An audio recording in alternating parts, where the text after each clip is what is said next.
बिस्मिल्लाहिर्रहमानिर्रहीम।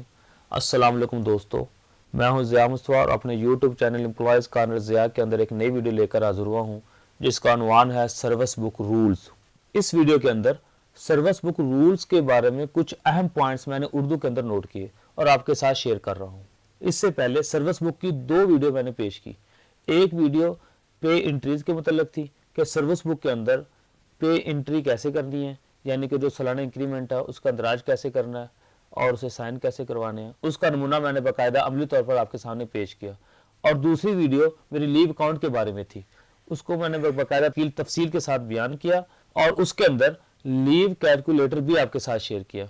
उम्मीद है वो दोनों वीडियो बहुत पसंद आई होंगी और अगर आपने वो दोनों वीडियो नहीं देखी तो मैंने नीचे डिस्क्रिप्शन में दोनों वीडियोस का लिंक दे दिया है, आप वहाँ से मेरी वो दोनों वीडियो वॉच कर सकते हैं।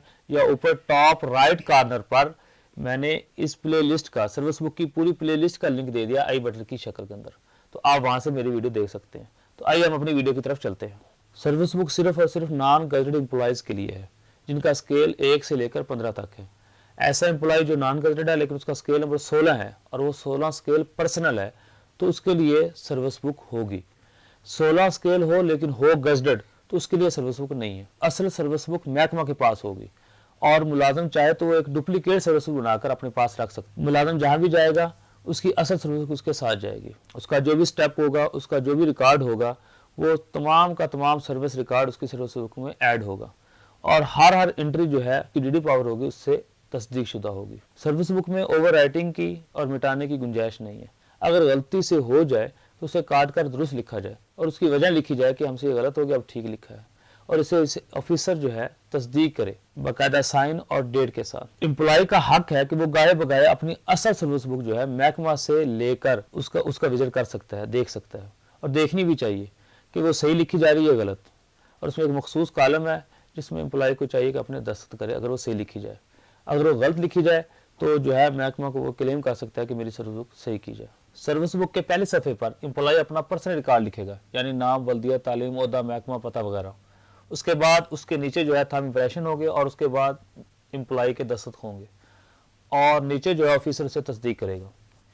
इसके अलावा सर्विस बुक के अंदर ऑर्डर, ज्वाइनिंग, तालीम वगैरह, दिसंबर की सालाना इंक्रीमेंट्स, पे fixation, promotion, upgradation, entry of पे एरियर, तमाम किस्म की रुख्सत, ट्रांसफ़र्स, प्रमोशन, डेपुटेशन, सस्पेंशन वगैरह का अंदराज सर्विस बुक में होगा और उसे जो है ऑफिसर तारीख और स्टैंप के साथ तस्दीक करेगा। आगे चलते हैं तारीख पैदाइश पर। तो रूल के मुताबिक तारीख पैदाइश जो है वो ईसवी फॉर्मेट के अंदर लिखी जाएगी। दूसरी बात यह है कि उसे जो है मैट्रिक के सर्टिफिकेट या बर्थ सर्टिफिकेट से तस्दीक की जाएगी। सर्विस बुक पर आपकी तारीख पैदाइश बाकायदा रिकॉर्ड हो। अगर आपको तारीख पैदाइश में साल और महीना मालूम है और दिन का पता नहीं तो 16 तारीख शुमार होगी। साल का पता है, मंथ का पता है, लेकिन डे का नहीं पता कि डे कौन सा। ये असल में जो रूल था ये तारीख पैदाइश का, ये पुराने एम्प्लॉयज़ के लिए था, भला वक्त था। उस वक्त जो है वो एम्प्लॉयज़ को अपनी या तो शनाख्ती कार्ड जो है उसमें अपनी मर्ज़ी से वो लिखवा देते थे या लिखवाते ही नहीं थे। जैसे 1960 लिखवा दिया, बस 1950 लिखवा दिया, महीने और दिन का पता नहीं, या तारीख पैदाइश का पता ही नहीं था, या उससे शनाख्ती कार्ड से पहले जो है जब शनाख्ती कार्ड नहीं बनता था तो उस वक्त तारीख पैदाइश का नहीं पता था।